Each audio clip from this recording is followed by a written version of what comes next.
զրոդատական նիստի մասին, թեև ներքաղաքական օրակարգային հարցեր էլ կան կուտակված, ինչ սպասել այս զրոդատական նիստից։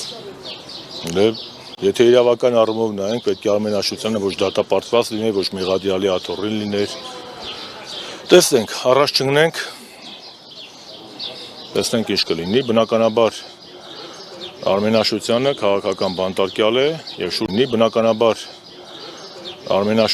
քաղաքական բանտարկյալ է եւ շուրջ 2 տարի գտնվում է անազատության մեջ, այս պայմանային կալանքի մեջ, եւ ես կրկնում եմ, որ իրավական գործընթաց կիրառելու դեպքում Արմենաշությանը պետք է եւ մեղադիալի կարգավիճակ չունենա եւ նաեւ այլ խափանման միջոց, բայց դա դատարանի որոշումն է, ես չեմ ուզում հիմա առաջ գնամ եւ դրա մասին խոսեմ։ Պարոն Շարմազան, impeachment-ի գործընթացը փաստորեն մտնում է գործնական փուլ, ձեր ակնկալիքները որոնք են եւ հնարավոր է արդյոք մինչեւ ընտրությունները կոնկրետ հասնել ինչ-որ արդյունքի։ Տեսեք, ակնհայտ է, որ Նիկոլ Փաշինյանը կործանում է Հայաստանի 3-րդ հանրապետությունը։ Կործանում է ոչ միայն 3-րդ հանրապետությունը, այլ նաեւ ազգային ինքնության հիմքերը։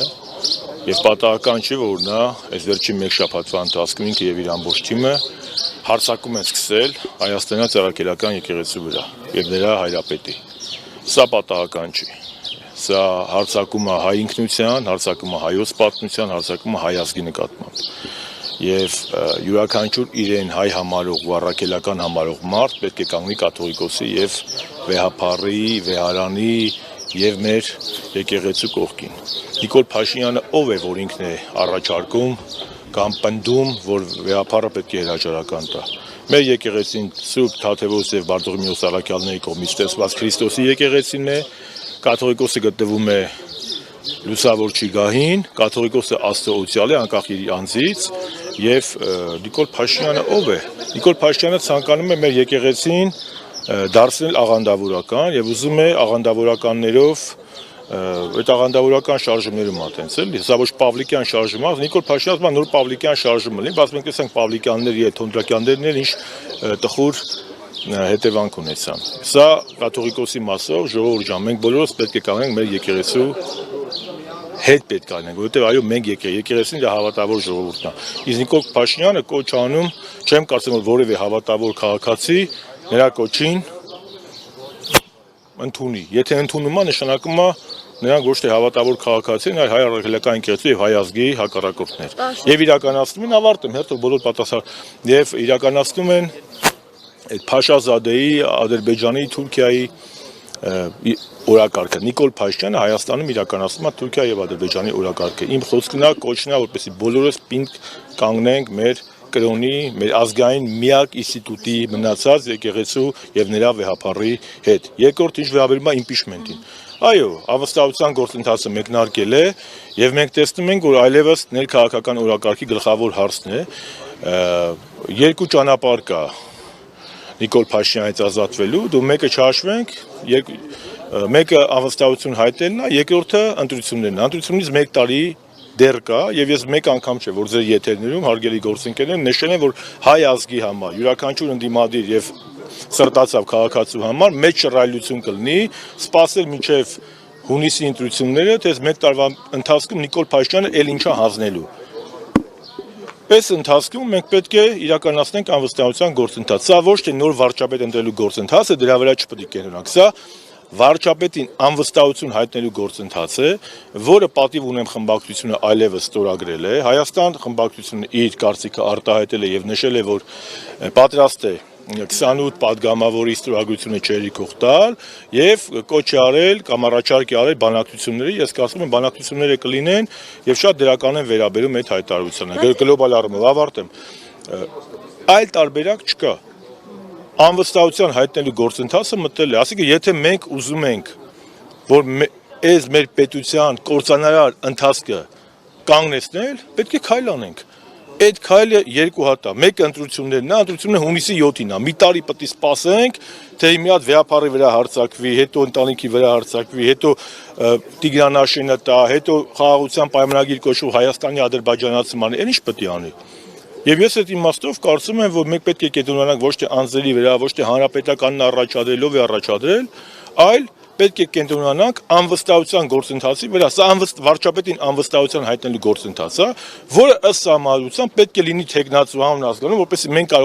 կարողանանք այդ անվստահությունը տալ։ Եվ առաջադրվել է ֆրակցիան Դավիթ Համբարձումյանի թեկնածությունը, որին ես շատ դրական եմ վերաբերում, մարդը, որը 18 թվականից սկսած ամեն օր պայքարել է Նիկոլ Փաշինյանի ռեժիմի դեմ, իդեպ Նիկոլ Փաշինյանի ռեժիմի առաջին քաղաքական բանտարկյալն է, մայիսի 31-ին 2018-ին Դավիթին ձերբակալել են, կալանավորել են, շուրջ 3 ամիս Դավիթը նստած ա եղել Սովետ Նուբարաշեն քրեակատարողական հիմնարկում, դրանից հետո մարդը դուրս է եկել, ոչ թե շատերի նման զադնին քաշել նստել իր ընտանիքով զբաղվել, այլ պայքարի հետ ա եղել, երբ որ նոյեմբերի 13-ին մեզ կալանավորեցին, Դավիթին էլ իմ հետ են կալանավորել, այսինքն պլյուս դրանք 21 թվականին այս մարդը հաղթել է ընտրություններում Մասիսի քաղաքապետի ու հաղթել Նիկոլի ԿՊ-ին է հաղթել։ Հիմա մեզ պետք է այս առհասարակ այս անվստահության գործընթացը նպատակին հասնելու համար թեկնածու, որը ա ունի փորձ, բ անկոտրում կամք ունի, գ ունի ազգային արժեքներ։ Այս մարդը երեքն էլ ունի։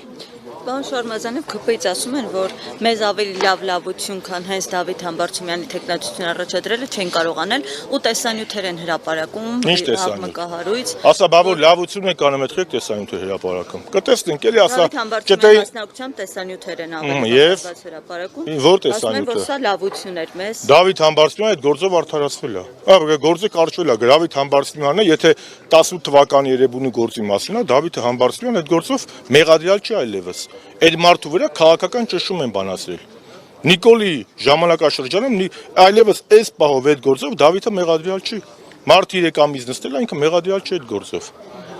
Այսինքն ինչ կամ դուք ինչ կարծում եք ԿՊ-ն պետք է որևէ մի հանրապետականի կամ որևէ մի դիմադրի թեկնածություն ծափարություններով դիմավորեր։ Դե որպեսզի նախաձեռնությունը ավարտին հասնի իրանց ձայներից։ Ամեն ինչ հերթով ա լինում դանդաղ Որպեսզի նախաձեռնությունը ավարտին հասնի իրանց ձայներից։ Ամեն ինչ հերթով ա լինում դանդաղ շտապեք, սա մի օրում Մոսկվան չի կառուցվել, մի ամիս առաջ, 2 ամիս առաջ, նույնիսկ ընդդիմադիր դաշտի ճնշող մեծամասնությունը անլուրջ էր համարում այս գործընթացը։ Հիմա արդեն գործը հասել է նրան, որ ունենք ա տեխնացու, բ երկու խմբակցություններ արդեն պատասխանում են օրակարգի շուրջ քննարկել։ Եղավ որ օրակարգի գլխավոր հարցը դարել։ Հիշում եք որ 2 ամիս առաջ մարտիկ իմպիչմենտից խոսում են, սա ասում են դե անլուրջ է, էսա Հայաստան դաշինքի դեմ է, բա որ Հայաստան դաշինքի դեմ է։ Ոնց է հիմա քննարկում գնում։ Այսինքն այդ բանն էլ փարատվեց, չէ՞ որ Հայաստան դաշինքի դեմ չի։ Ոչ Հայաստան դաշինքի դեմ է, ոչ Ռոբերտ Քոչարյանի դեմ է, սա ուղղակի հստակ գործընթացը Հայաստանի կորցանարար գահավիժումը կանգնեցնելու։ Վերջ։ Շնորհակալություն։